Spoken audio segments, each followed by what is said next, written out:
This is Library Nerds with Words, the podcast that gives you the word on all the cool, nerdy happenings at Peter White Public Library and the library universe beyond. From books and concerts to search engines and story times, the Library Nerds are in and ready to show you that being a nerd can be cool. Get ready, get set, get nerdy.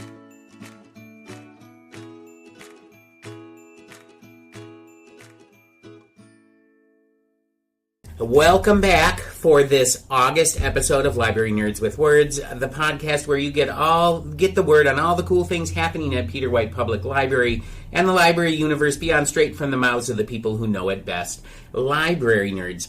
I'm Marty, the adult programming coordinator at Peter White Public Library, and joining me today in 90th Century Fox are everyone's two favorite movie nerds, Ben from Tech Services and Amanda from the Teen Zone. Welcome back to the podcast, Amanda and Ben. It's good to be back, Marty. It's been a long summer. It has been.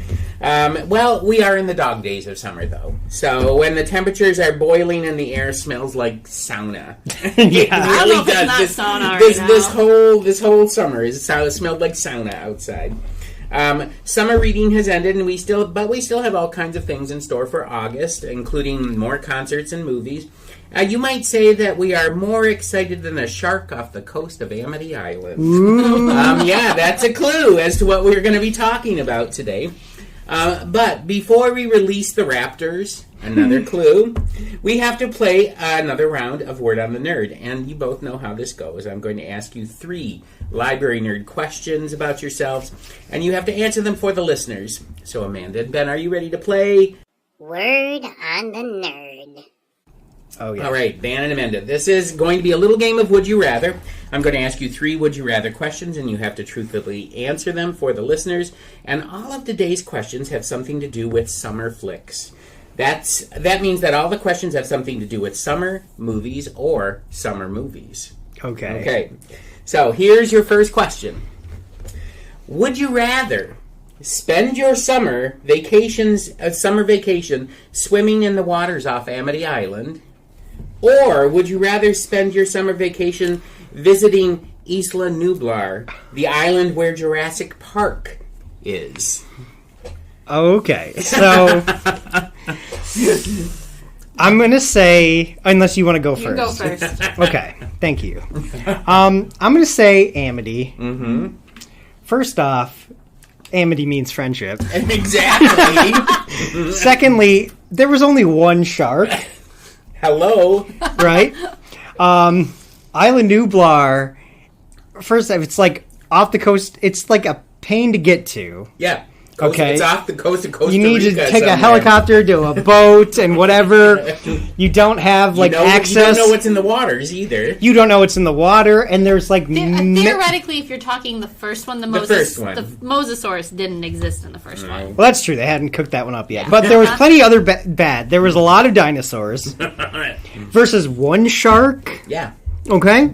You know what I mean? And you didn't have to, are we talking, submerge yourself? You have to go into the waters of Amity. How far do you have to go into the water? I don't know, but if you take a friend, the shark can get you ways. You. Yeah. So, see, ankle deep. I'm just saying the odds are way better in Amity, if you just look at it, right? Yep. Because in Isla Nublar, you got the T-Rex, the raptors. I mean, pretty much all the dinosaurs could kill you. What's the one with the spitter? Yeah, the spitter. Poor Newman. Mm. So, I think you gotta say Amity.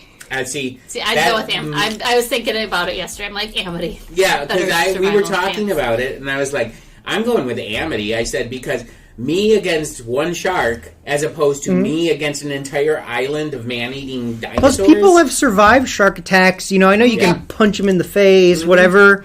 You can't survive a T-Rex attack or a raptor. No, because they're clever. They get you on all sides. Oh, yeah. Clever girl. Yeah. So, Amity. Amity? Yep. Okay, we're all in unanimous. agreement on that one. Mm-hmm. All right. That was a good one, Marty. Okay, well, as you know, Ben and Amanda, the questions might get a little harder from here on out.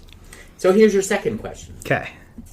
Would you rather have Sam the Eagle replace Arnold Schwarzenegger in Terminator 2, or would you have rather have Sam the Eagle replace Bill Pullman in Independence Day? I'm Bill Pullman, Independence Day. Okay, He would make a great president. First off, I think I'm going to say, I think Sam could pull off the Terminator. I think so too. Because he doesn't have a lot of lines. No. You know, he's just got like one-liners, right? You know, like hasta la vista. I think Sam can pull that off. Sam is look, if Sam's president, I'm not 100% sure about Sam's politics. Okay? It doesn't matter. He has the leadership abilities in this one. Doesn't matter your politics in that movie. It's just, can you lead the people? No, that's a good point, Amanda. She makes a good point. Because you don't care about the politics. Because Sam would be the strong leader we need, you know, in the face of an alien invasion. And him flying that, you know. However, the thought of Sam going down in the metal, giving you the thumbs up, you know, John Connor just in tears. So, Amanda makes a really good point. But I think Terminator slightly edges it because I think that'd be funnier. I think so too. Yeah, I'm going with Terminator 2 just because I want to see Sam in a leather jacket. I want to see Sam with with the shotgun and the shotgun, just single-handedly reloading it, just twirling it. You know, that would be entertaining. Yeah. So I will go with Terminator 2. You're going to go with Independence Day? I could just see him giving that speech. Yeah. And I would crack up. Exactly. We will not go quietly into the night. With his little accent. Today is our Independence Day. Sam can do it. That was a really good question, too. Okay. I think the last question is the hardest. Oh, boy. Okay, last question. Maybe the hardest. You're in a burning building that holds the last existing copies of Ghostbusters and Raiders of the Lost Ark. Like on film? Like the film canisters? It's like 35 millimeter. One of those films from being wiped off the face of the earth. Okay? Would you rather save Ghostbusters or would you rather save Raiders of the Lost Ark? Okay. This is a hard question. I already know. I'm saving Ghostbusters. Okay. See, I'm the opposite. To me, this is easy. You have to save Raiders of the Lost Ark. Okay. We called it. We said you would go. I said you were going to say Raiders. I love Ghostbusters, obviously, but Raiders, I feel like it's more of a cinematic achievement. You got the John Williams score. Like, can you imagine that being erased? Yeah. Of course, I didn't say that all of Raiders is going to be gone because you'll still have Temple of Doom. Yeah. All the other films. You mean and Last Crusade. And The Last Crusade. And that's it. Yeah. We're not talking about that. We're talking about it ended in 1989 with Sean Connery and they never made another one, and that's good that they didn't because they would have been awful had they. So I didn't mind the last Dial of one Destiny. It was all right. It didn't need to exist. No. And I'm sick of these movies not needing to exist. I love the fact that they killed Shia LaBeouf. Thank God. Dude, Crystal Skull is just hot garbage. People are trying. For like the midnight premiere, because like David was in grad school and they all like, it's Indiana Jones, we're gonna go, and like we were supposed to see it like the really big like the IMAX screen, and we accidentally bought tickets to the smaller screen, and we got in there and we watched, and we're like, well, we didn't waste that money. Have you ever seen the South Park episode that came out after Crystal Skull came out? Is it good? Yes, it's. I'm gonna have to go look that it up. Is. I can't say anything on this podcast about what happens. Well, yeah, however, we have dealt with South Park on the podcast. Yes, before. we have. But let's just say Trey Parker and Matt Stone didn't take kindly to Crystal Skull. Wow. So and only the first 3 exist. Yes, thank you. The original 3 exist. But you should definitely check that episode out. Okay. I think up until the end of this month, all the previous are still on Max. Then I think they're going back to Paramount. Is that where they're going? But I have Paramount Plus too. I think they're all on Paramount right now, aren't they? Well, it's getting transferred. The new ones are in Paramount now, but the old ones are still on Max. Oh, I don't have Max on my phone. But they are leaving Max. They are leaving Max as part of the new deal. Yeah, so my guess is it's going. It's got to go. Sort of like Hulu's being swallowed by Disney Plus. Well, they own the rights to all the the old ones. So like they have bounced around over the years where you can find the old ones, but that's a good one. Anyway, so you want Raiders? You'll save Raiders. Yeah, I think Ghostbusters. I'm gonna go with Ghostbusters. I have to go with nostalgia for me, and that's going to Raiders. be Raiders. Yeah, I mean, it was just Raiders was the thing. I saw this picture the other day. It was black and white. People lined up outside the theater. It made me feel really old because it says your grandparents in line to see Raiders of the Lost Ark. Oh God. Okay, just a quick, not just to really. No, like there were. I remember that, like growing up, even like when a big movie came out, there was a line out our yeah. door, Yeah. and it was like you just waited and you waited and you waited. Missed And that. I then was when one of these people that would show up 2 hours early, get the first in line, so I had the first spot. Yeah, or you could have your pick of the Yep. seats. Yep. Just a quick, addendum to this. If the question was Jaws or Raiders, what are we doing? Raiders. Ooh.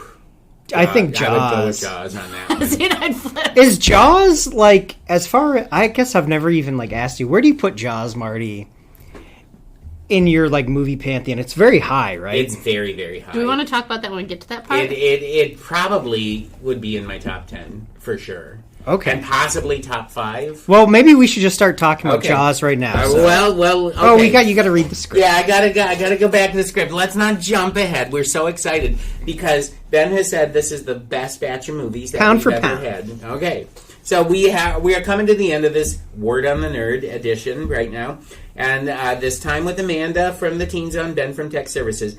But now the time has come to find out what's Top Gun for this podcast today. Ooh. Another clue. We didn't watch that one this No, time. we No, didn't. but it is So, Amanda and Ben, it is time for us to share the word.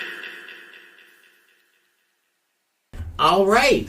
If you haven't figured this out already, you're probably not paying much attention. But, You're not even listening. We are talking about summer blockbusters. And not this recent time. summer No, block. nope. We're talking We're talking like about 80s, 90s. We're starting with the movie that sort Yeah. of kicked off what Yes. summer blockbusters were, and we're moving ourselves Into the forward. prime. Right. Because I And feel then- like we've lost that. The last 25 years, I don't feel, and that sounds real bad, since 2000, I don't feel like they've had like the big blockbusters that we had in the Only 80s the and Marvel the 90s. movies. Maybe you could. Yeah, Marvel really usurped that in the mid-2000s, Yeah. and then it became like its own thing. Yep. Yeah, and so then now it's just like, this is the big movie, and it's like they release like 5 big movies a summer, and so you don't have that I will one. say this: last year, Barbie was. That was 2 years ago. Was 2 that years 2 years ago? But Barbenheimer, Barbenheimer was. I huge. loved Right. that. That kind of gave you that feeling again, because But it was the first time in how many years that Yeah. you had that feeling Yeah. of just because movies. because outside of Marvel stuff, like because they were events and they were event movies, and we don't have event movies anymore. Yeah. Even Disney used to have like the big summer movies, mean, and they've moved away from that. I mean, because the Harry Potter films, when they were coming out, they would come out like in November and they were December. never- They were never No, summer. the for last most part. one I do remember, Deathly Hallows Part 2 came out July. Yeah, because they did July. 2011, because I was pregnant with Isabel and I was standing in line outside one of those mini theaters that wrapped around, Yeah. because they actually took over this when we lived in Kentucky. The whole theater with every one was showing the Hallows Part 2. Yeah. And so, like, you just lined up with your group and they would start filing you into a theater. And the one lady looked at me, she's like, how pregnant are you? And I'm like, 6 months. She went and, like, she's like, you're going to come sit inside the air conditioning. Here's a bag of popcorn and a Hey, chair. I'm like, nice. yes. Remember how pregnant you were? No, this was not Izzy. This was Madison. So, Sorry. well, that wasn't Deathly Hallows then. Deathly Hallows. 2011 was Madison. She was born 2011. in 2011. But when did Yeah. the Deathly Hallows movie? They came out Part after 2. No, Part 2. that. Did they end in 2011? Yeah. I think so, yeah. Because I was pregnant with Madison, and that was the last movie I saw with. I was pregnant with her, and then when it Oh, you're right. yeah, and so when it came back Wow. around, It's been 15 years. back in 2020, the theater here was showing all of them, and so I took Madison because she read all the books during COVID. So we went and we saw the first movie, and then they were showing the Hollows 1 and 2, and so we did a double feature. And I'm like, the last time I watched this movie in the theater, I was 6 months pregnant for you, and it was. But that was like the last like big summer. No, I mean, the summer blockbuster, I mean, there's They don't sort have of them- summer. No, Maybe Maverick was a Yeah, big but I summer mean, blockbuster. streaming has killed a lot of it. Yeah, and it sucks. Absolutely. So, but yeah, there used to be, especially in like the 90s, like, man, like there'd be event movies and like... And you looked forward, like you knew like for 6 months that this movie was coming. And everybody had the release date on their calendars, circled and starred. And if it was a good enough one, a kid's meal toy got made after. Oh, yes. Yeah. Oh, yes. Well, okay, summer blockbusters. So we are talking, let's talk about the films that we are talking about. Go ahead, Ben. Why don't you go? Okay, the first one is Jaws. Well, let's just go in chronological. I know, but do you want to list them off so they know what that's coming? No, we got to keep them waiting. This is a retention mechanic. Anticipation. We don't need that. Amanda, if we just spoil it, they're going to fast forward to the last one. Yeah, they're going to go, okay, whatever. Okay, no, you don't get to know. They might skip the second let's decide how many, what we were going to use to rate these with. Okay. Buckets of popcorn? No, that's so... We can do better. Let's pick something from the movies. From the movies? How many raptors each one is going to get? Raptors? No. Sharks? No. Because it is, Jaws is the one that's... How many boats? How many boats would the shark You're going to need a bigger boat. How many orcas? The orca. Hold on. See, we really need to start figuring this out before we record. So how many boxes of candy? Because like when you go to the movies, no, come on, to me that's nostalgia. No, we can do better though. Well, I would rather do velociraptors. We could do raptors. I mean, how many T-Rexes? How many T-Rexes? How many whoopies? Let's do velociraptors. Okay. Because I think that would just be funny to say something got this many raptors. Okay, that's fine. All right. Out of 5 raptors. So the first one, of course, Jaws. The very first summer blockbuster. 5 raptors. Oh, I'm sorry. Oh, yeah. 50 years old this year. It is. It's 50 years They are old. showing it. They are showing it, I think, in a week or two at our theater. They are going to show it. Here, I'll look it up. I'm going to have to go. Yeah, get the date. Let me look it up. Maybe we can all go together. Well, I want to go. I've never seen it on the big screen. Obviously, it's Jaws. Steven Spielberg, his breakout movie. Just one of the best films of all time. Marty, talk about it. Yeah, when is it? What is that? Sorry, side note, looking this up. We're looking at a cat video fest. Apparently there's Cat Video Fest, August 1, only in a theater near you. Well, that already 75 happened? minutes, not rated. No, it's playing today. They must be playing it for... Oh my God. Well, check the 26th. I was trying to get down to the bottom to see when the Jaws Well, anyway, is Jaws is notorious. The 28th. Yep. Jaws is notorious for the fact that it was like nearly impossible to make when they did it because it was the first film that was actually filmed in open waters instead of a studio. I think they're going to show backlot. it in the TSX too. Yes, that would be so good. Oh, so yeah, it was not filmed in a studio backlot. It was filmed on Martha's Vineyard. Everybody spent much longer there than they anticipated. I think it was scheduled for like a 2.5 or 3 month shoot. And it lasted like 6 months or something like that. Well, things kept breaking, right? Especially the shark. Right. The shark, they created the shark, and it was notorious for never working, which forced Spielberg to be very creative and probably made the movie even 500% better. It made the movie because it's the tension and that plus the John Williams score. There's a great John Williams documentary that came out last year on Disney Plus. Everyone go watch it. And he talks about how because the shark kept breaking, they couldn't show the shark. He said John Williams gave him the musical shark, which was the dun-dun, and just hearing that and not actually seeing it was way scarier. Mm-hmm. So you didn't know what it actually looked like. Well, you knew it was there. I mean, the first time you really get sort of a glimpse of the shark is when he's in the when he takes that guy in the estuary, right? Yeah, he takes that guy in the estuary and you see the shark sort of coming up and grabbing him and then pulling him down. But have you seen the actual what they were going to do with that scene? No, because I haven't watched this making of. You have? I saw this. It's on Peacock. It's on Peacock, I think, but you can get it on Disney Plus too. It's on Hulu and Disney Plus. Oh, I'm gonna have to watch that. There's this. So the guy, famously, Brody's son is on a boat and everything, and the shark comes in, and there's one guy's there trying to help the kids out. And, of course, the shark comes and flips the boat over and grabs that guy and pulls him down. The original script, what happens is the shark grabs the guy, and the guy is screaming his head off. The shark is swimming with the guy in his mouth, and the guy grabs Brody's son and is being pulled along as the guy is being eaten by the shark. See, this sounds like too much, right? Well, that when Spielberg, because Spielberg talked about it, this was in Jaws 50 years or something like that. It's on Hulu. It's a great documentary. But he says, I watched that, and I was like, that's way too much. They can't take that. And they took it out. So, I just think it would have ruined the mystique of the shark. But I'm telling you, you got to watch it, because you see the actual scene of because they shot it. Right. Because it works out better that the most you see at the shark is the end when it eats Quint, and then he has to shoot the gas tank. That's when you see the biggest shark reveal is at the end. It would have not worked out as well had you seen the shark a bunch of times. Yeah. And then when he comes in, it's like, well, we've seen this before.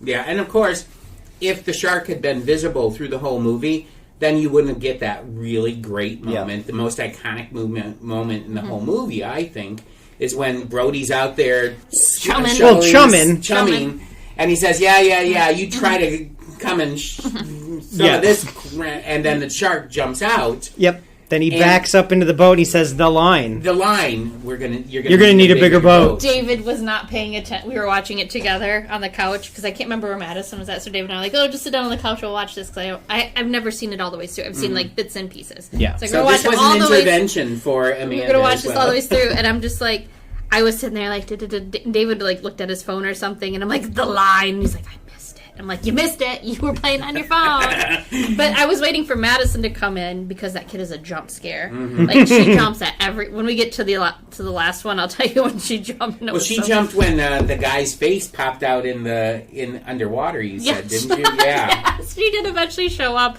and she's like, oh. I'm like, this kid does not mess around with things. Like someone had a snake and it made her go 10 feet away. Well, and plus with that scene, when they did it with test audiences, people were screaming and were so loud at that moment. Spielberg had to add like 20 seconds onto it before he had that line. Roy Scheider say that line because people were losing that line. Oh, yeah. Because, I mean, you want that line. It's an iconic line. And it was totally ad-libbed. It wasn't even in the script. It's so good. I think we should talk about the performances. Gosh. Roy Scheider is great. Fantastic. Richard Dreyfuss, one of the best comedic performance. I think it's comedic performance in the 70s. And then, of course, Quint. Robert Shaw, who is amazing. Yeah. Drunk through most of it. Yeah. All of it. Never. Yeah. I don't think he was ever sober. Yeah. It's differing levels. But I will tell you that scene, the scene that always, when I think of Jaws, besides you're going to need a bigger boat, is them below deck talking, and he does that monologue about the Indianapolis, and it's brilliant. Shaw wrote that monologue, edited it, and put his own take on it because he was a playwright too. Yep. So, but that scene.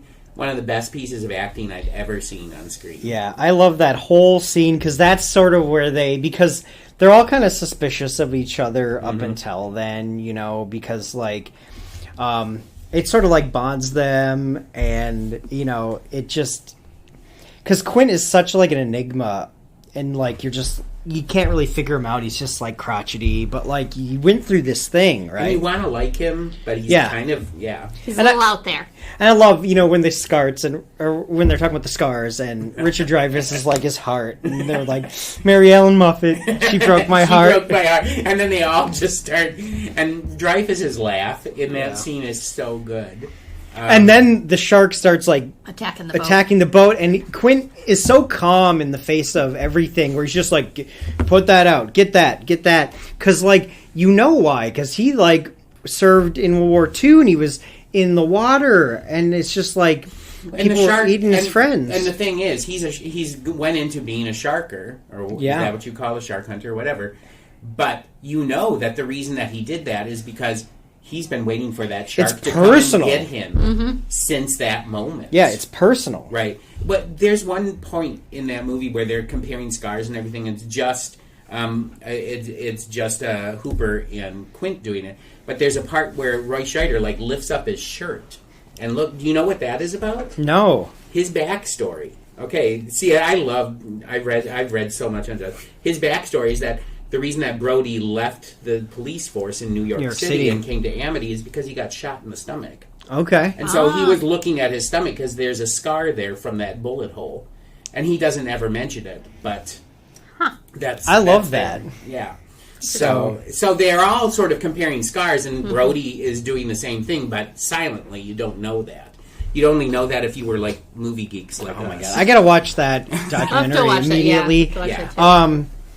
So before we officially started, like this is in your top 10. Top 10, if not top 5, yeah. I guess I don't even know this. What would be your number 1? Have we watched it on the podcast? Don't say On Golden Pond. It is On Golden Pond. I just watched it last night. It's fantastic. Stop it. Everybody needs to go and watch it. The Loons! Oh my god. What would be your number 1 then? Oh my god. Could you pick a number 1? It's so difficult for me to pick. And it would have to be a movie that no matter what I'm doing, like if I'm stopping and I'm going to watch it. And of course, that's all going to play into the nostalgia factor and everything like that. I think that you're going to hate me for this, but It's a Wonderful Life is right up there for me. I think it's... to each their own. It's fair. That's in my top 5. But just because of nostalgia, I went and saw it 27 times in the theater when it first came out. I was in line to Star Wars, the original, A New Hope. Yeah, that would be it for me. Although, I mean... Empire Strikes Back is so right up there with it. Yeah. They might tie. But the first one started it. Mm-hmm. And I always wonder, because you hear people when they talk about Star Wars, which was the year after this. Right. Mm-hmm.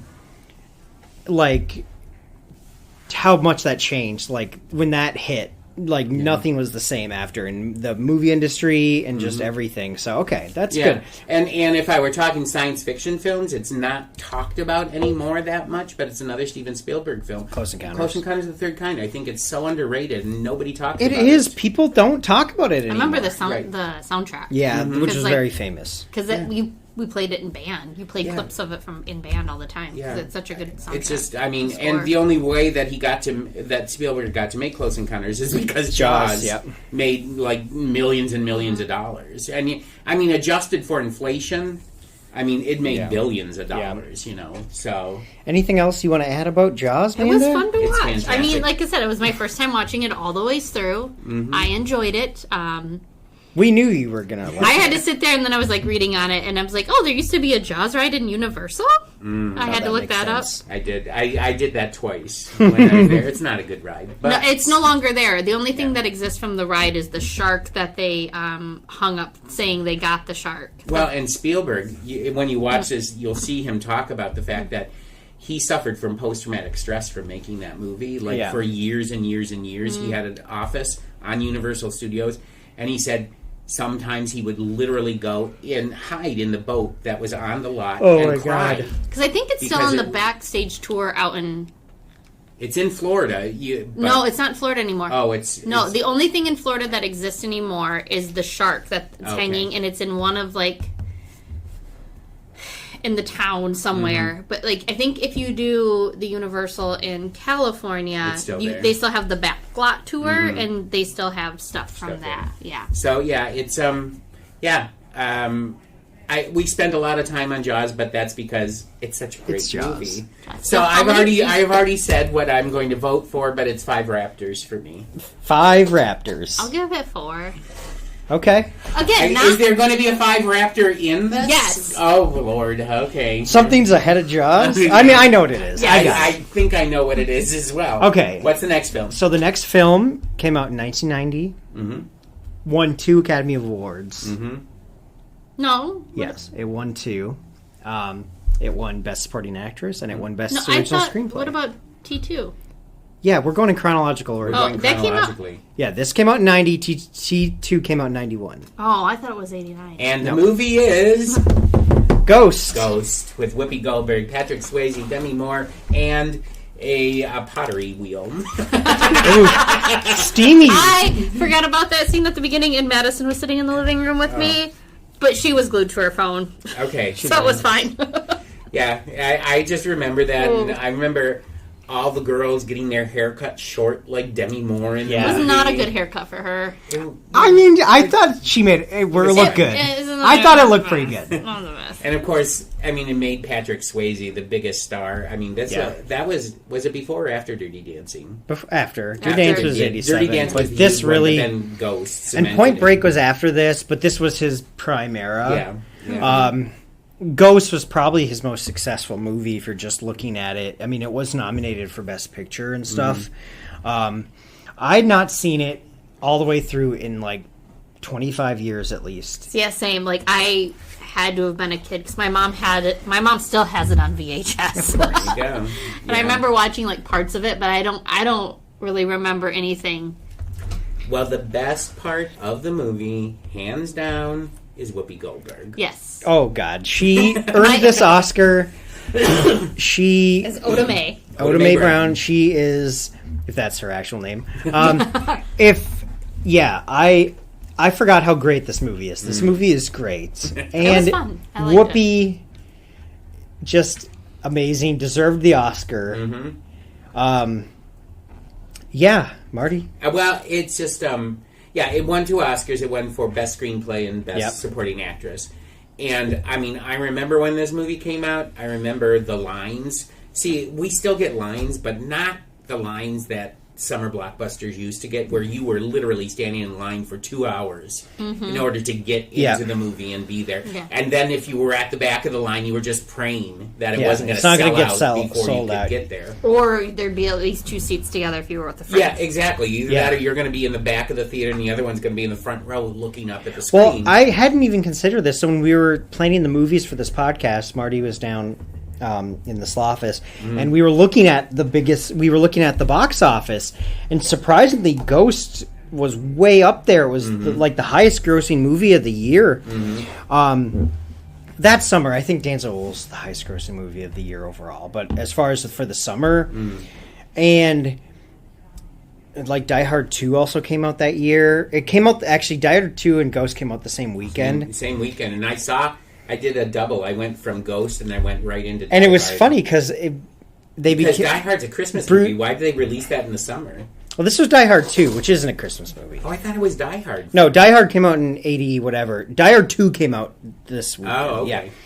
No. Die Hard 2, no one's claiming Die Hard 2. Die Hard 1 has been settled. It's settled law. It's really not, but okay. It really is. But Bruce Willis and Demi Moore were the first married couple to have the top 2 movies in the box office.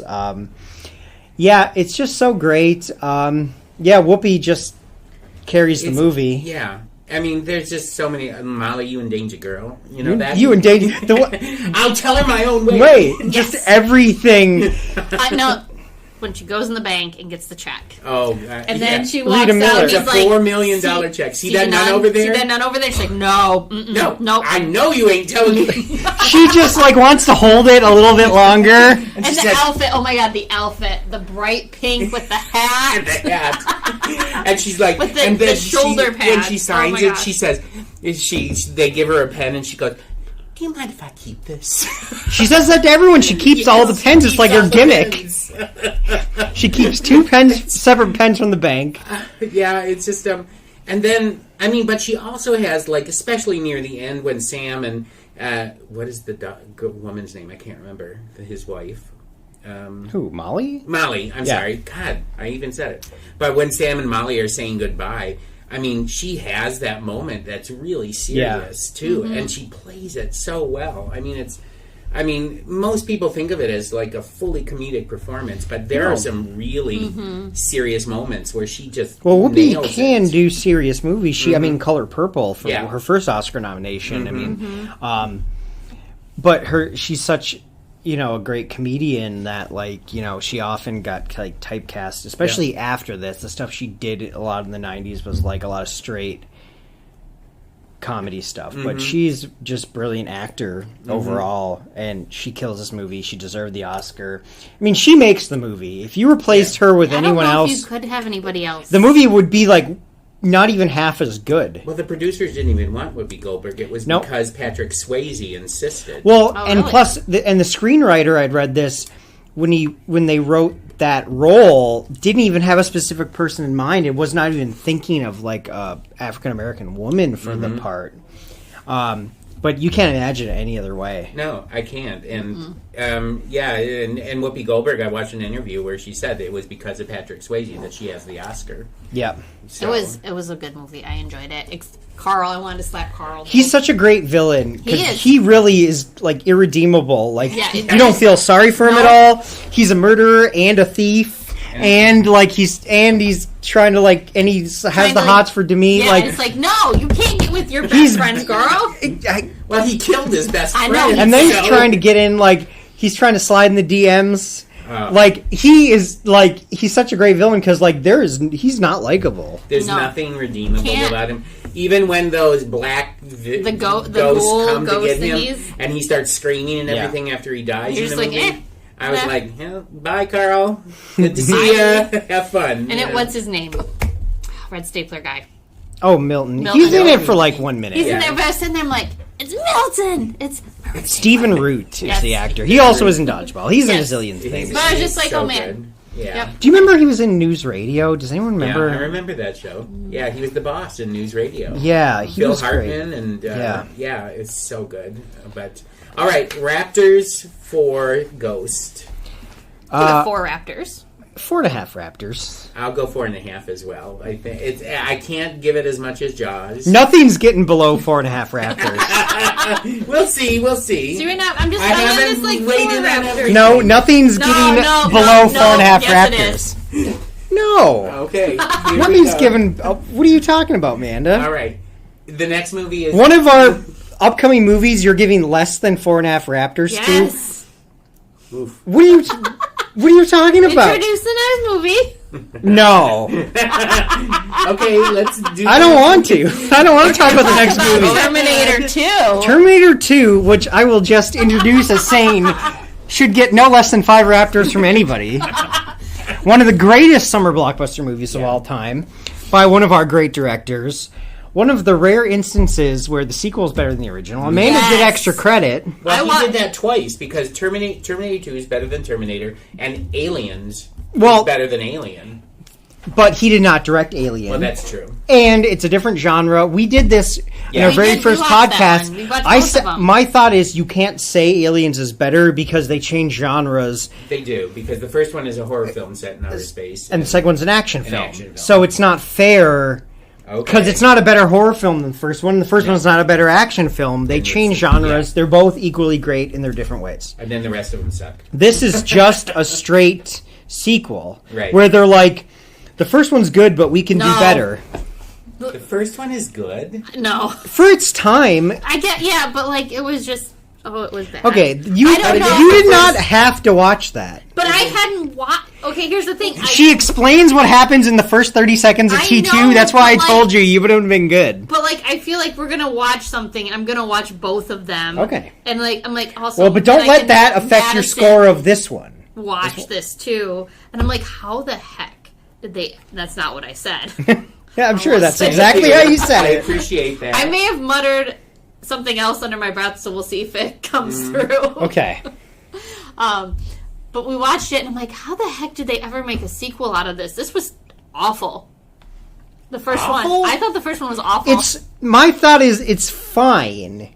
It was not good. It's the first time that Arnold Schwarzenegger played a bad guy. Yeah. But it was just not, like, I was sitting there, like, we were watching it as a family, and then I'm like, oh, Izzy, eyeballs. Izzy. Well, that's the thing. You shouldn't have had your kids watch Terminator. Okay, I was how old when these came out, and I watched them when I was younger than them. I know, but no one had any supervision in the 90s. Yes, but look at how we turned out. Yeah, and we're doing great. Or feral. So, okay. But, like, Izzy got bored with it, Madison. So, like, okay, so then just Madison and I watched T2, and, like, she's like, it was better, but it wasn't that great. I'm like, yeah, I mean, it was better. They had a better See, villain. the thing that's brilliant, I think, that Cameron does in that movie is you have no idea which of the Right, Terminators. yeah. They set that up, Right. Mm-hmm. and it There's was... only there. It's at a certain point where you finally know. It's the scene in the hallway where John Connor is, and there's a Terminator coming from each end, and They both coming for he was going for his mom, right? No, but this is when at the mall. when he at the mall, That's the right. T1000 finds him at the arcade, and he runs. His friend who was from Salute Your Shorts. Yep. And he was trying to like throw him off. Yeah, and then he runs through that like maintenance hallway or whatever. He and then Arnold, I think he's just the Terminator, but I think he's technically the T-101 or whatever. No, Arnold's the 800, and the new guy's the 1000. Is he the 800? Yeah, he's the 800, and the new guy's the. I can't remember what serial number he is, but the Terminator. I knew because I read all this. I had to go down the whole rabbit hole to like. So they're both in the hallway on either ends. John Connor's trapped in the middle. Arnold in that super awesome scene where he's got the shotgun in the flowers and just it's like slow mo. He's like, boom, and then he says, "Get down," and then he shoots at the T-1000. That's when you know. Because if you were going into this in '91, seeing the first one, you're like, we know he's the bad guy. Yeah. Mm-hmm. That's why Linda Hamilton, when she sees him, like, we're all gonna die. And he's going to be like, no, this one's on our side. We've reprogrammed him. And the T2, that guy, I mean, he's frightening. That guy, I always find him. Robert Patrick has always looked like a serial killer to me. Yeah, he does. I mean, But, like, they always had him, like, he could just, like, touch something and we take a different form of the person. Yeah. Like, the foster mom and the other, the this guard. is where the special The foster mom? I don't know if people realize this. The foster mom is Vasquez from Aliens. No kidding. Yep. You don't realize it because she's got long hair, but you remember Vasquez, Private Vasquez. Yep. Mm-hmm. So awesome in Aliens. She's the foster mom. Wow. Yeah, so if you ever watch the ILM documentary, I feel like I mentioned it on this podcast. It's quite a bit. I've actually watched it, so it's so. So have you watched it since? Because I keep telling you. It's so good. They do a lot about this movie because this movie, ILM, all the effects really was like a leap forward in CGI. Sort of like a leap from CGI forward when we talk about another. The next movie after this was another leap. Yeah. Mm-hmm. This was a major leap, just doing all the liquid simulations, the liquid metal for the T-1000. That scene where he goes through the bars is like iconic. Yeah. There's so much iconic, just like, have you seen this child? And like, it's just Linda Hamilton, so awesome. Yeah, she's so good. The kid is really good. Edward Furlong, He was this was the only one he was in, though, right? He did a few other films, didn't he? No, Terminator. Oh, Terminator. Yeah, that's no, he is in American History X. He's Edward Norton's younger brother. Remember? Yeah. Yes, that movie, which I don't know if we'll ever cover on the podcast. Please, let's not. Once was enough. It's a really good movie. Once was enough. It's hard though. It's a good movie. Okay, we'll put that on the shelf, Marty. Remember that. I remember American History X. Okay, so anyways, we'll do that with American Psycho. Oh Lord, just movies with American in the title. Yes, there you go. It could be about anything. American in Paris. American. And we'll do American Psycho. Then we'll do American History X. American Werewolf in Paris. Ooh, that's a really good one. Okay, back to this movie.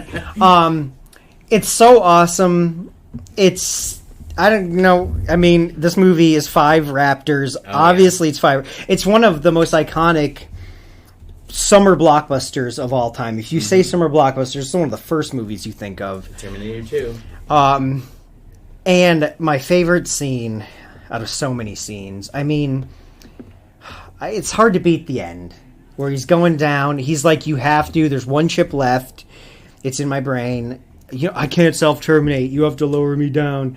And, like, he hits him with the thumbs up. Yeah, the thumbs up. He's crying in tears. I mean, you'd have to not love this movie.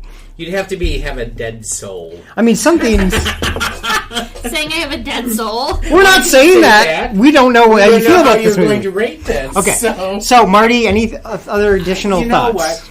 I mean, truly, there's nothing really wrong with this movie. It really was groundbreaking in a lot of ways. I think Schwarzenegger, it's a perfect role for him because he doesn't have to emote that much. No. And so it really works, and it's all how all the other actors are responding to him. And the kid is really good. The kid is so good. I will give, that. So then he sells that final scene where the Terminator goes and Linda down. Hamilton is awesome. So good, yeah. I'm going to give it 5 raptors. Yeah, 5 raptors. I think she and Jim Cameron were married at this time. Right. Because I know they were married for quite a long time, then they got divorced. I think they were still married when they made this. Because obviously they met when making the first one. First one, yeah. But just her, she's so badass. Just like in the psych ward, you know. Yep. Just like Linda. I love how she's like doing pull-ups. Oh God, it's just like. I was like, holy cow! I wouldn't want to get into an argument with her. When she's like the doctor, when she's like, "How's your knee?" and it's like she stabbed me in my knee, you know, with a pen a few weeks back. When she's got like the Drano or whatever in the syringe, just like. Oh God! 5 Raptors. 5 Amanda? Raptors, Amanda. I'm gonna give it 3.5. 3.5. Told you it wasn't my favorite.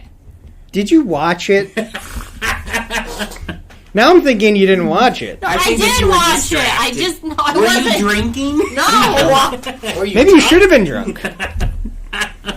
Okay, that's fine. We're moving on. Again, it wasn't my favorite. I know fair. which It one was- is going to. Okay, that's totally fair. I thought you were going to say like 1.5 Raptors. No, it was. I mean, it was a good, decent movie. Was it my favorite? No. I gave it 3.5 Raptors. All the movies that we're doing, I'm saying I will not be going much below 4. So Well, Whoa. Even for the next one? I'm just saying. what do we, Marty? Let's move on to the next movie. Okay, the next one is another ILM masterpiece. I would say another Spielberg masterpiece. He's got. There's a lot of recurring people in this podcast. It's Jurassic Park, 1993. I mean, Yes. what can you say that hasn't already been said? I mean, it's 5.25 Raptors. It is five full Raptors. It's 5 Raptors for me. I mean, this movie's like the best. You're think- rating it above Jaws. So I think, remember we were talking about this when we have our morning chats? Mm-hmm. And I said, I can't say it's better than Jaws. But it's like the Jaws for me and Amanda because we were old enough to see it in the theater, whereas Jaws, we weren't like... I wasn't the old way enough. people were like, the shark was so scary, and I can't believe It was this movie. the T-Rex for us. And the Raptors. Yeah, the T-Rex and the Raptors, man. Like, So just the from a kitchen personal... scene- I'm not saying it's a better film. Yeah. I'm saying, personally, I have to inch it above, only because I was alive, and I Well, and I will say this about Jaws. I did not see it when it was originally released. My mom, for some reason, thought that a 6-year-old should not see Jaws Lame. in the theaters. But I did get to see it 3 years later when Jaws 2 came out. They re-released it. But at least you were in and around the time. Yeah, like, see, I was 7, you were probably 8, because you're a Yep. year older than me. Right. That was a huge movie. It was dinosaurs at the it was such a big movies. movie. This And, was like the Jaws for us because, Yes. like, we went and saw it, and I remember opening weekend, like opening night, Friday. And this movie, the hype around this movie was so huge. And we went to Ishmael to see it because the Butler Theater had the biggest screen. It's huge. And it's just like an obnoxiously giant old screen. And my dad was like, "We want to see it on the biggest screen possible." And I remember driving out there, me and my sister in the back, and them trying to talk us down, like, Muggles. "Shout out to Muggles, Yeah. friend of the show." Yes. And I distinctly remember them like being like, "Okay, it's gonna be really scary, so no one's allowed to be like sad about it after, okay? Because you want to go, right?" Yes. And then just being like blown away by it, and then my dad being the only one who got nightmares about it. He had dinosaur dreams for years after seeing this. I just remember... I can't remember if I saw it in the theaters or not, because that's the summer my sister, the youngest of my siblings, was born, so I can't remember. But I do remember coming out on VHS. Yeah. And we were at my aunt's house, and we were all sitting around. She had like a really big TV, and we're all sitting there. We were waiting for the scene with the guy on the toilet. Oh, yeah. That was a big one. If you're a kid, you always remembered that. You remembered that scene, and then the dino that spit. The spitter, poor Okay. Newman. Yep. Rip Poor Newman. Newman. And then the kitchen scene. The kitchen scene is the one because I was talking to my mom about this last night. I remember the scariest thing was the kitchen scene with the raptors. Because they could turn the door handles. And That they was could the all- scariest thing because like you're like, okay, dinosaurs, but like these one, and I had They never were heard smart. of these. They were smart. I had never heard of. Everyone knew T-Rex, Brontosaurus, Stegosaurus, Triceratops. You know, dinosaurs were really big. If I you're a think kid. Jurassic Park made the Velociraptor. Oh, they did. No one talked about Velociraptor Like, until there was always this. a thing, but Yeah. this movie No. made This it put them on the map. huge. You were like, oh, these ones were smart. like, which is scary. Mm-hmm. The effects, like... There's that great scene where at the beginning where Sam Neill has that snotty kid.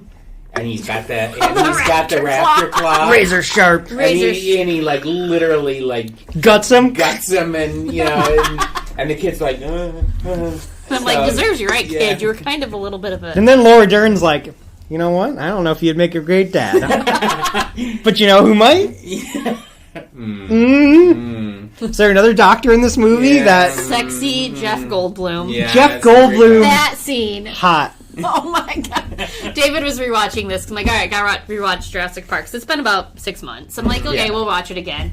And we're sitting there, we're watching it. He's like, yeah, that Jeff Goldblum. Yep. I go, yep. Totally not needed. Just absolutely ridiculous. Shirtless, broken leg, laying on the thing. Totally useless.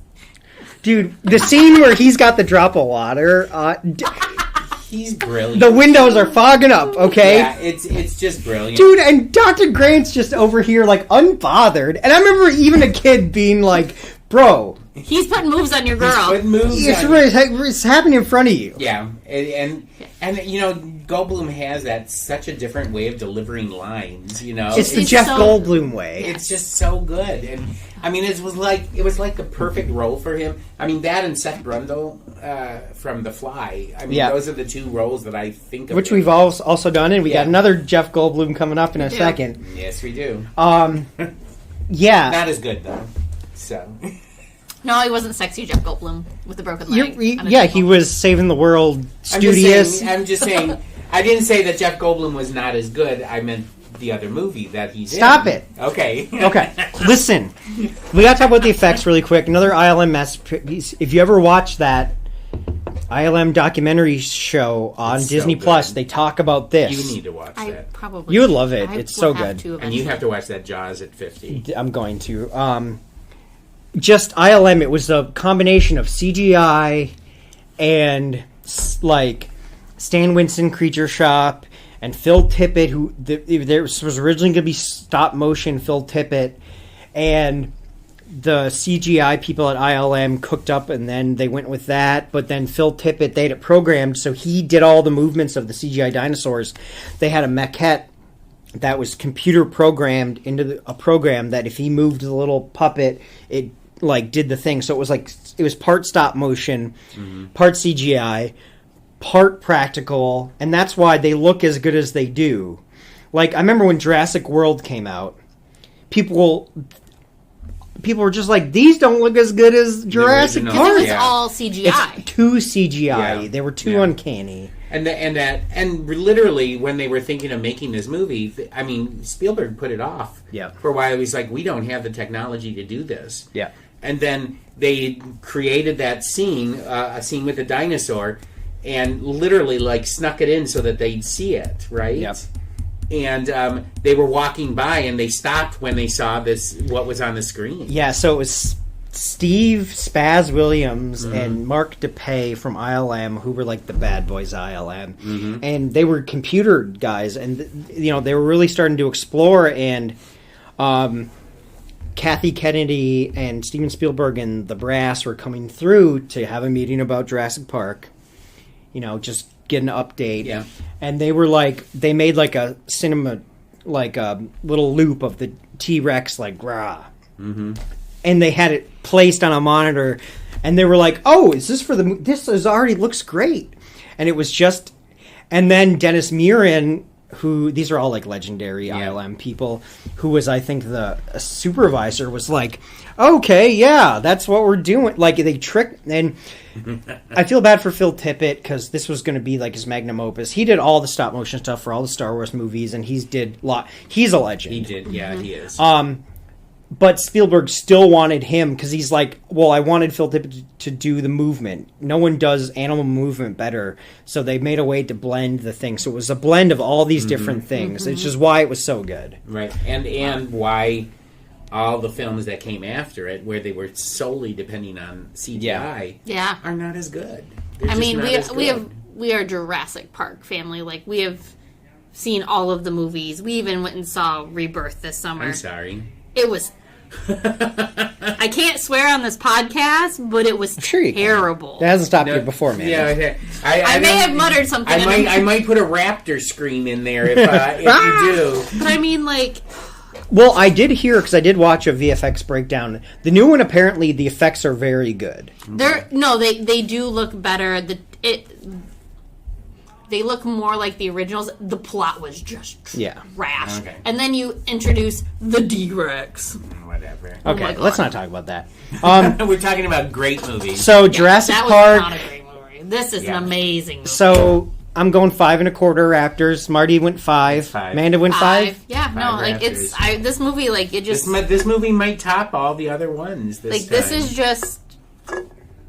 It just takes you back to... It's an all-timer. Yeah. Like, can you believe Steven Spielberg made this and Schindler's List in the same year? That's crazy. That is so crazy. I mean... No one's had a better year as a director ever than Spielberg's 93. How many awards did Jurassic Park win? It wasn't nominated. It won 4... No, it won a bunch of special effects awards. Yeah, it won technical awards. It won technical awards. It didn't win... Wasn't even nominated for like Best Picture and stuff. I think that John Williams was he nominated for Jurassic Park? Well, he won for Schindler's List, but I can't remember. Okay, I'm gonna actually look this up because I think that he was competing against himself. Both movies scores are the score. I think that this is my favorite John Williams score. It's really hard Jurassic to pick Park one. Is?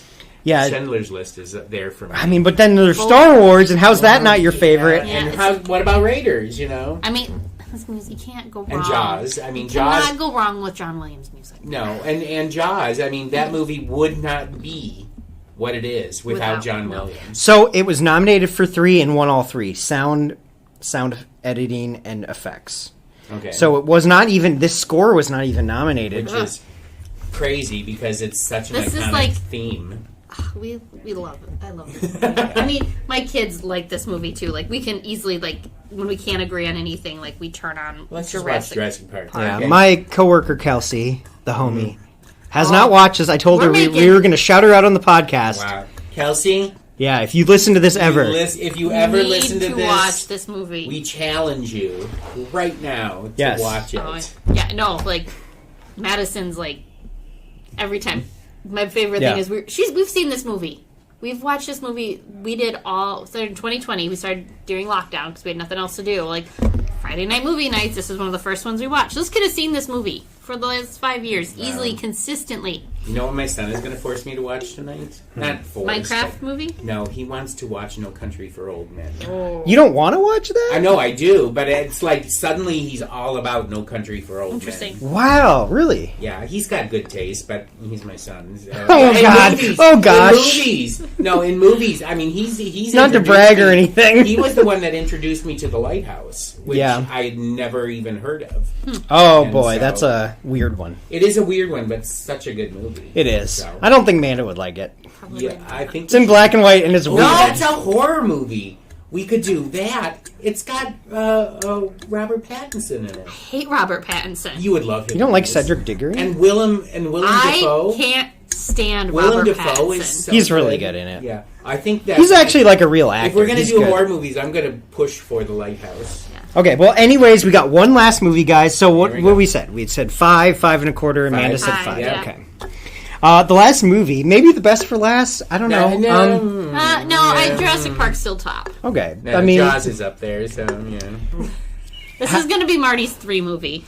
What do you... This is ridiculous. Okay, let's say what the movie is. You know what? You just talked about it, Marty. Well, the movie is... What year was it? 96. 1996. Independence Day.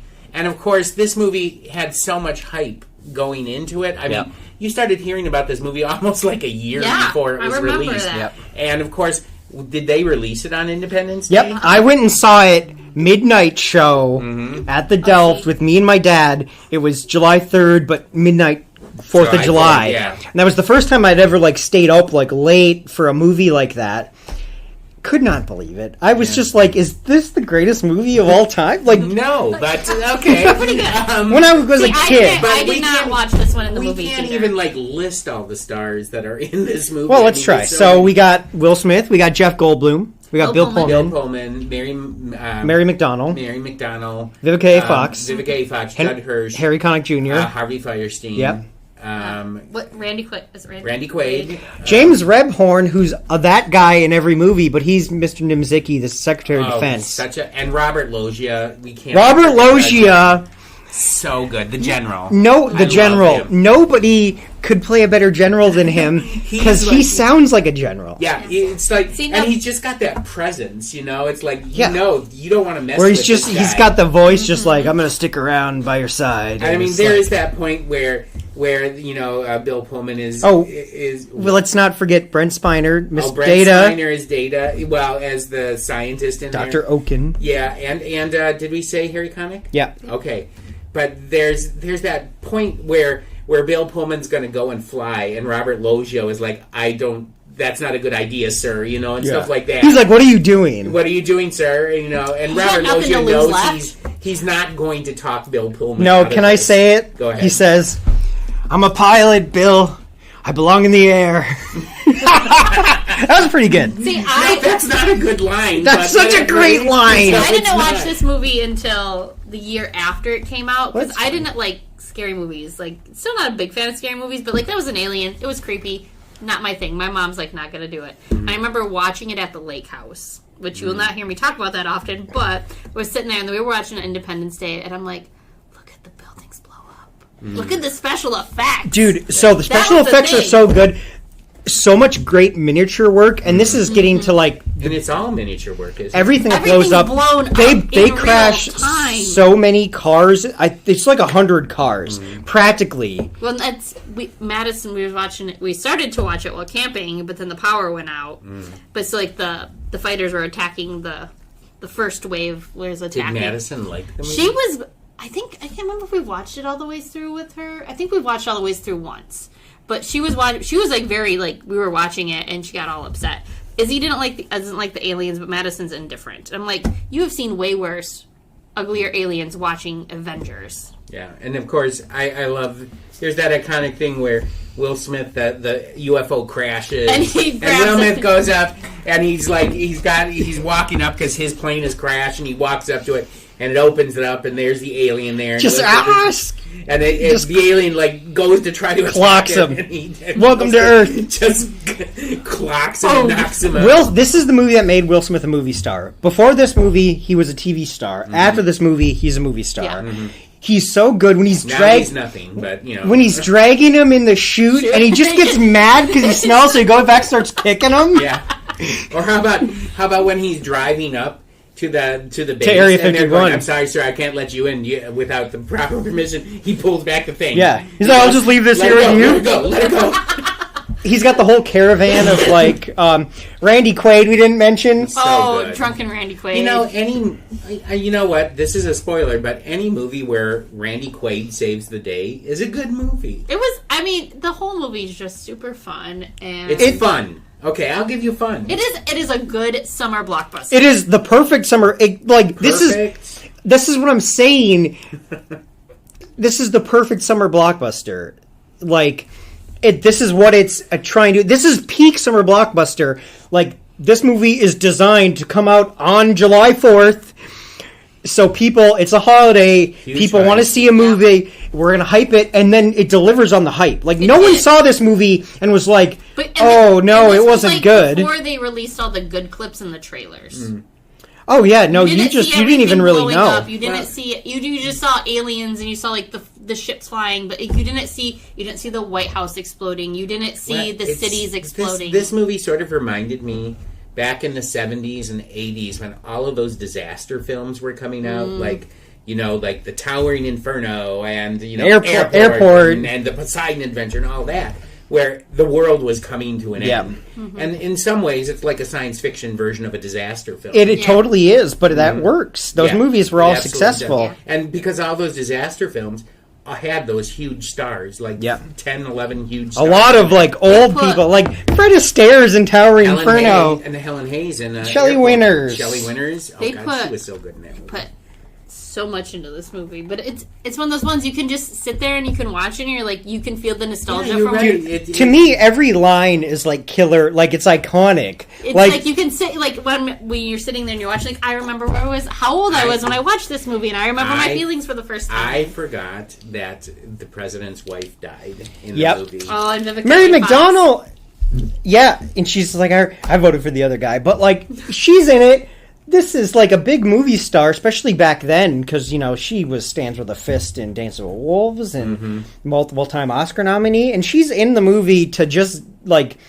To die? To die, basically. Harvey Fierstein dies within, 15 minutes of the time that he's introduced. Oh, we haven't talked about the Jeff Goldblum, Will Smith.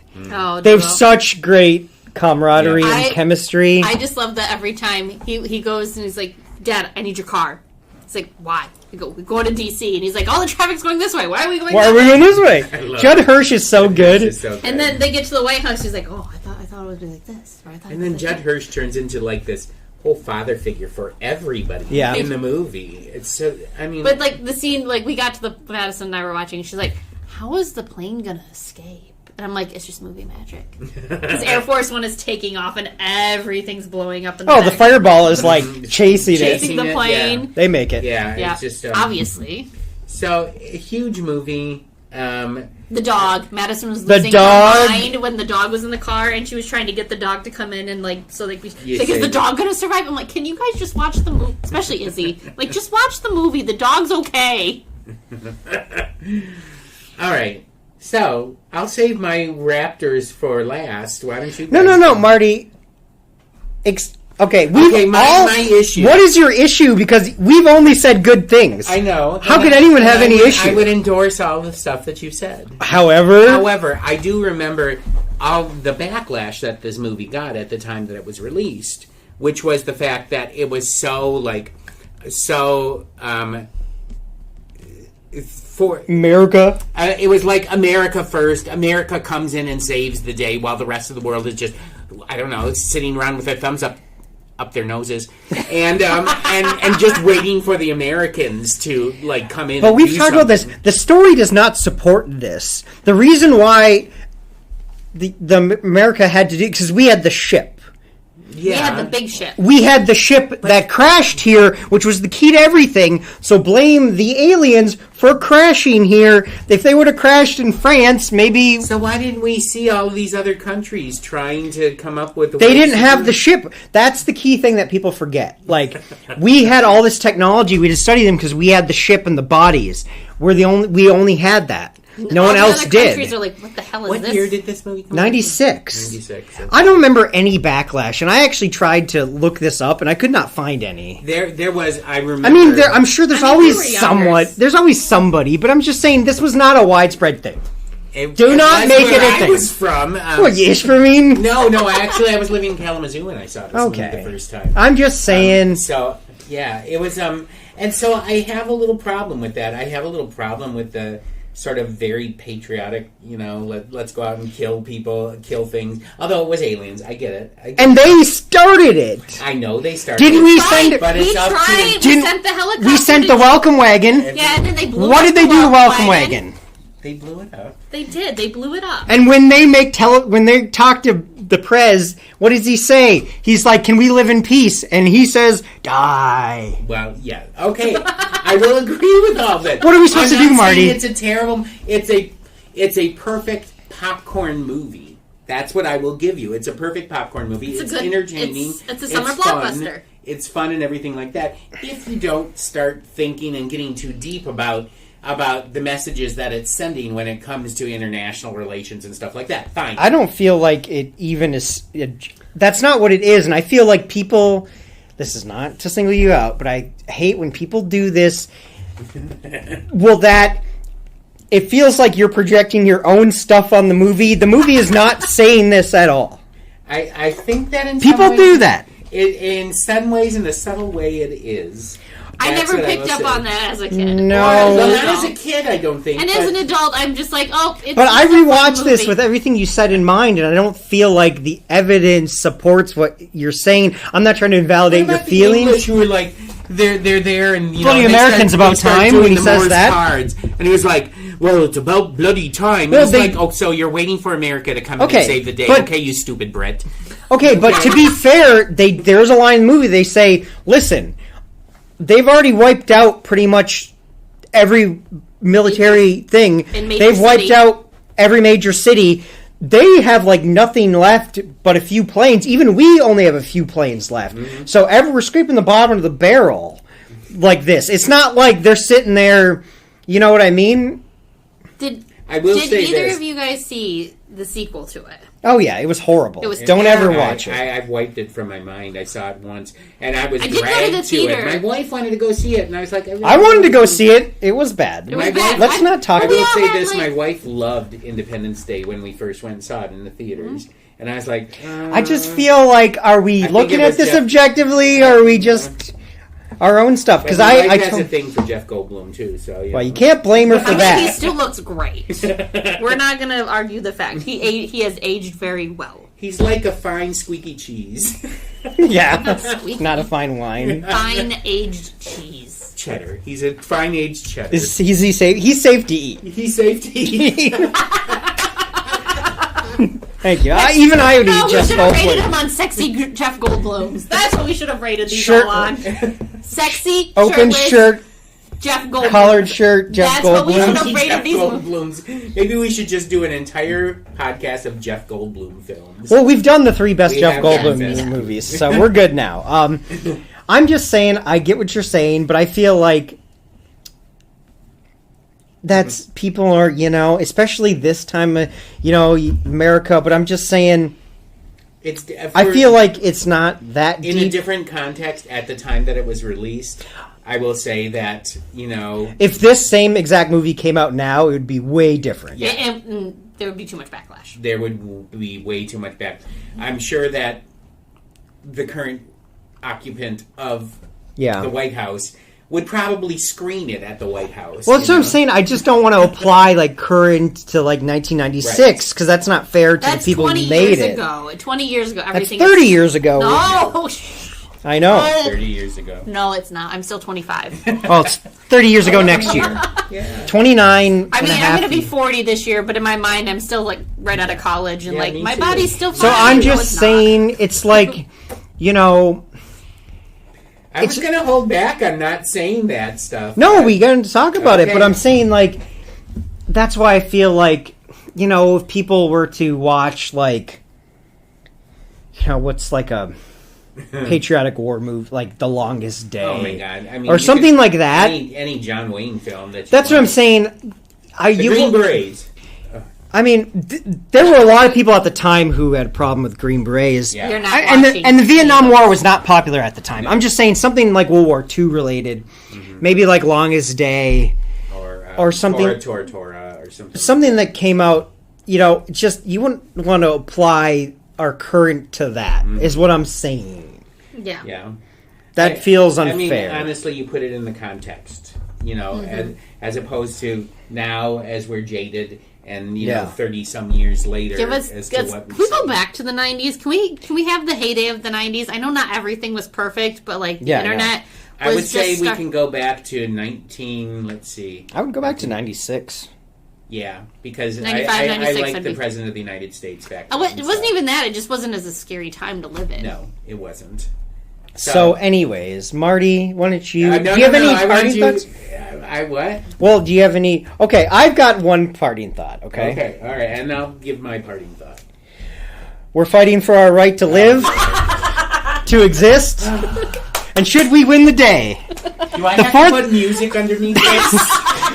The 4th of July will no longer be known as an American holiday, but as the day when we declared in one voice, we will not go quietly into the night. We will not vanish without a fight. We are going to live on. We are going to survive. Today we celebrate our Independence Day. Oh, God. I wish we had a camera and this was video live. Do I have to put the music for that scene under that? My job is done here. I feel like... I will say this, Bill Pullman constantly rates as the #1 cinematic president. He's a great president. Everyone says it's that... Well... I feel like there's a 3-way tie. It's all the 90s peak. So you do this, of course. You put American President Michael Douglas. Yeah. I always need to speak up for Morgan Freeman in Deep Impact. So good. Yeah. That's a good one, too. And then, there you go. That's it. Well, I like Harrison Ford in Air Force One, another 90s nailed him. Yeah. 90s presidents, man. Air Force I also One- love Glenn Close in Air Force One, too, as the vice president. I would love to talk about Air Force One. I don't know if I've seen that one. Mo! Gary Whoa, Oldman. okay, take That's that back. another America I movie, but like it's Probably not. have It's seen it, oh, get off my plane. but don't remember seeing it. Okay, well we My will favorite cook it is- up. Okay, I will say this. My favorite line in that movie, even though we're not talking about that movie, is where it's right at the end where Harrison Ford's fighting with Gary Oldman, and Gary Oldman is like almost flying out of the plane. He's clinging on, and Harrison Ford takes his foot, and he's punching Gary Oldman in the face with his foot, and he goes, "I have had enough of you!" And then Gary Oldman flies off into the and dies. Does he fly into the engine? No, Yeah. he flies. No, No. literally, the hangar is open or whatever. Some door is open, and he just literally flies out. I and love that disappears. movie. That movie is like really underrated. That's like a peak. I don't even know if that came out in the summer, but that would be a great. so good. If we ever do 90s action, which Maybe we should do presidents in the in cinema. You know, best presidents because we could talk. We have a whole list of things we want to do. Oh, I know. every time we think of an idea, it just makes 3 more ideas. It's like the Hydra of okay. ideas. So let's have the Raptors 4.5 Raptors. 4.5. After this speech, Marty, 5 Raptors. Interesting. I'm going to give it 5 Raptors because I think it He was is- running the okey doke on me the whole time. I think that it is one of those. If you judge it as a summer blockbuster, it has everything that that you would want in a summer blockbuster. It's got like good dialogue, stories, And the action. The effects were great. It's not lacking anywhere. No. Like the aliens look great. All the special Everything effects that are blow good. when the White House blows Nothing up is dated. looks great. When the Empire State Building blows up, it still holds up. It's not like big stars, funny lines. It gets serious when it has to. There's like love. Yeah, I mean, Ben can and Amanda can attest to the fact that I was so incredulous about watching this movie again because I saw it once in the theater when it first came out, and I was like, that movie is crap. I'm never going to watch it again. So You got to re-examine. I even had the teens watch it. We did watch it on July 3rd, I think. Yeah. Was it or that Wednesday? Yeah, it was or like July Wednesday 2nd. or Thursday. It was the Wednesday. It was a Wednesday. Yeah. And Levin brought over 2 movies. I'm like, we're gonna watch Independence Day. So came They up all with the other. loved it, They of course. all sat there and they're like, I'm like, great, this is funny. So I think if you were to add up the ratings, this is our highest rated. If you Yeah. add up the Raptors, Yep. it's only Amanda's T2 scores that is bringing the bringing average it down. down. But even that is not a bad score. But No. I don't know if I would rate Independence Day above Jaws, but that's just me. So. No, I didn't either. I gave Jurassic Park the extra quarter Raptor because I'm not afraid to break the scale when it needs it. You always break the rules, you know? Yeah, you can't just box me in. I will tell you that, okay, so my mom wouldn't let me go see Jaws when it first came out because it was too bloody, too violent, whatever. I was too young. You know what? It actually isn't. It's all really implied. isn't. Yeah, I mean, you There's- have the dismembered leg that flies Yeah, but down. there's The like most very little blood. The gnarly There's part this- is just when Quint gets eaten, bitten but in that's half. like Yeah. it's all implied, and that's the thing. I forgot to mention this when we were talking about it, but Dee, who used to work here, whenever we talk about Jaws, she would be like, "This is the scariest movie of all time. I can't watch it." Even talking about it because she saw it in the theaters, Right. and that's the brilliance of the movie because as far as actual on-screen gnarliness, No, there's not a whole lot. barely any. Yeah. I mean, the most bloody scene is when Quint dies. It's right at the end, and even that compared to it's really tame. Yeah, it's just. But I do remember in 1975. I remember news reports of how all the beaches were deserted that summer. Nobody would go Dude, swimming. people talk about living here. They didn't want to go down to Lake Superior. There's no sharks. Exactly. It didn't matter. That's how. Yeah. One thing I had to mention is brilliant about it is when he uses the camera point of view as the shark. Yeah. That was another really great thing. Where you're swimming underneath and you see the legs and you're like, yeah, the camera is swimming towards. Yeah. Great movies. All right. Sweet. Well, there you go. That's the word from Amanda from the Teen Zone, Den from Tech Services, and myself on some summer blockbusters that may or not may not be the greatest of all time. I would say that this group of films is probably the highest ratings that we've done. This is a great batch. Yeah. We won't wait. What are we going to do next? We should decide what we're doing next. We'll talk about it. We'll talk about it, but I have to run downstairs after I get my book recommendation. Yeah. All right. And then I'll be back. But before I let you leave the Nerd Multiplex today, I need to find out what you've been reading recently, Amanda and Ben. Titles of books that you think everyone should run to the library and pick up off the shelf.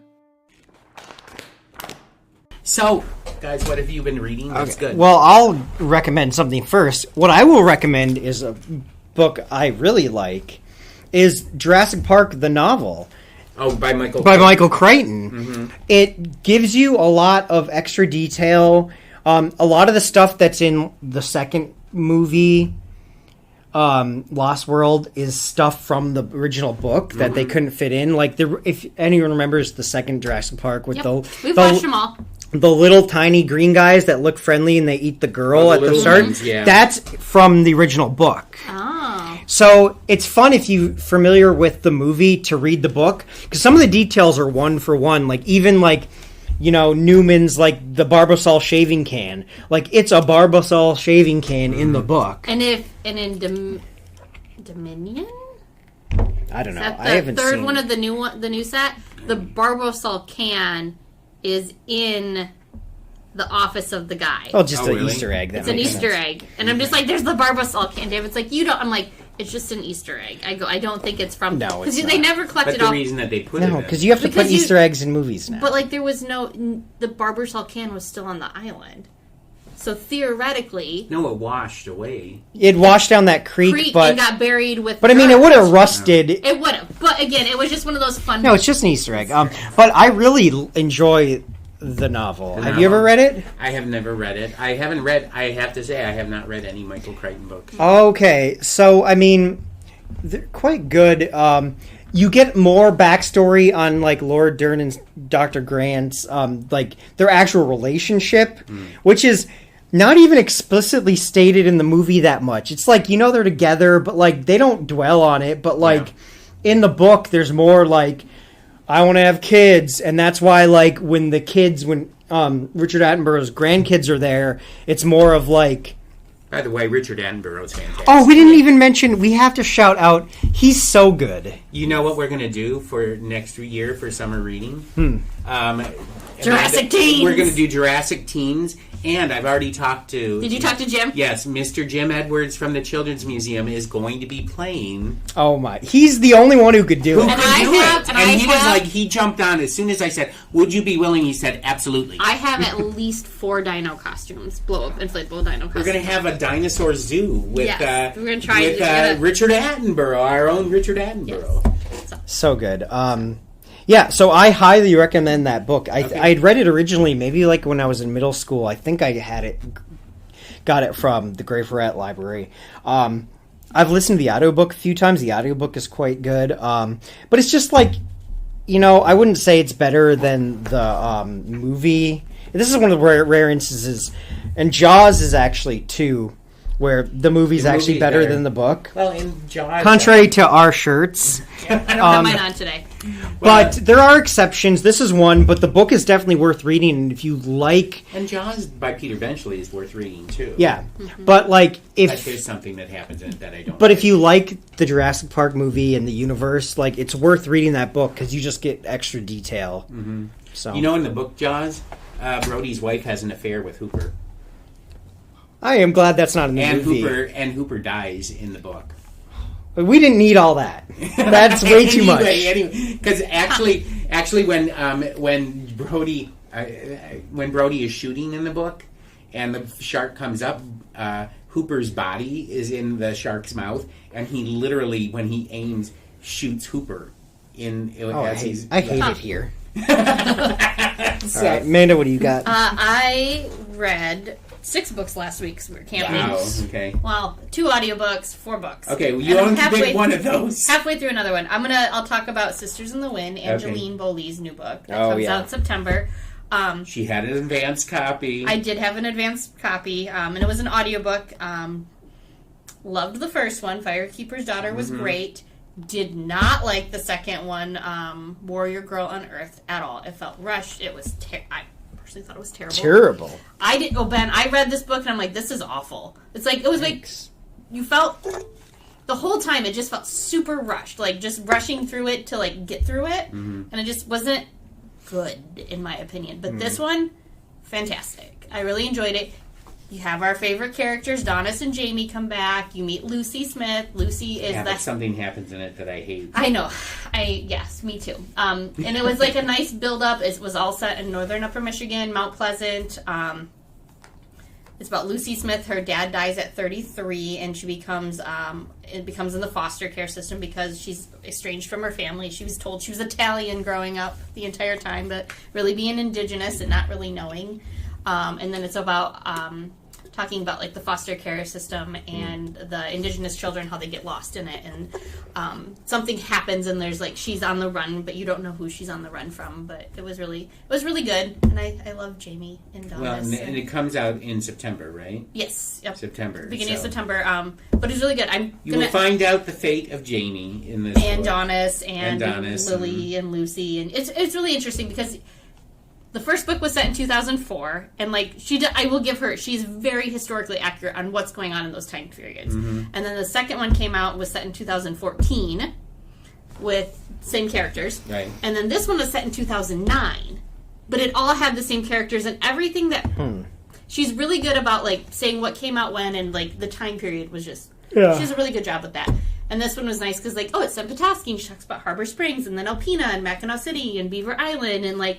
It's all geographically correct and historically accurate. She's just I appreciate those details. She's just trying to get another Michigan Notable Book Award. That's what she's doing. Oh, Lord. Well, I enjoyed this one much more, like I said, than the other one. So, but I need to go welcome our new employee, and then I will be back so you guys can finish this up. Well, I will talk about my book, which I just finished reading. It's a book that we're doing for All Booked Up in November, and that's a book club that exists here at the library. And it was called Raising Hare, Hare. Okay. A memoir. And it's by a British author named Chole Dalton. And it's about a Chole Dalton who is living in the country during COVID. It's set during COVID, so that's where she spent the lockdown. And she's walking down a road one day, and she comes across this baby hare, which is called a leveret. And she doesn't know what to do. It's obviously the mother has abandoned it for some reason, and she eventually what she does is she takes the hare home, the leveret home, and everybody's telling her that hares do not survive in, domestic situations, that they're wild animals and you can't do it. And she can find nothing from anybody that tells her how to raise a hare or anything like that. And even like conservationists and biologists tell her it's going to die. Yeah. And it doesn't die. She raises it. She opens her home to it. You said this is a memoir? This is true? It's true.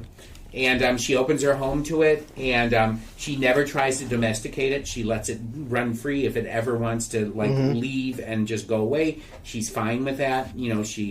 And eventually what happens is that, the leveret turns into a hare and disappears for some time, comes back, has babies. So now the whole family, she's got a whole family of hares that... I love this. This sounds awesome. It's a great book. You find out about the history of hares throughout different countries and everything, because they exist everywhere. Yeah.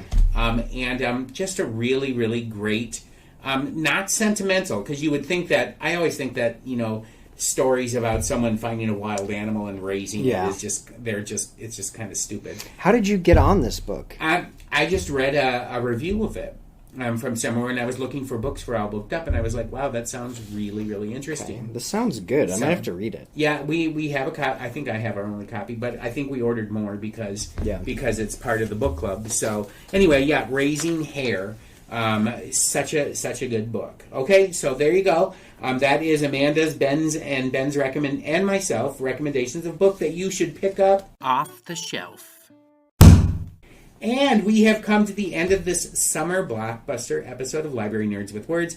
I want to thank Amanda Pierce from PWPL's Teen Zone and Ben Sargent from Tech Services for stopping by Nerdasic Park today.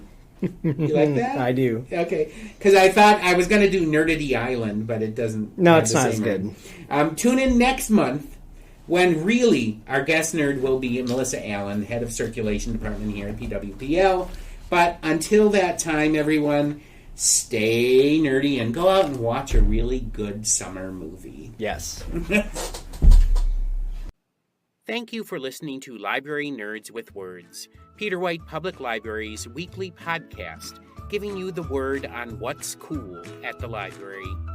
The theme for the podcast is Happy Clappy by John Bartman, used courtesy of Pixabay. This episode was written and produced by Martin Acketts and sponsored by Peter White Public Library. Until next week, pick up a good book, listen to some good music, watch a good movie, attend a great event, and remember, library nerds are the coolest people around.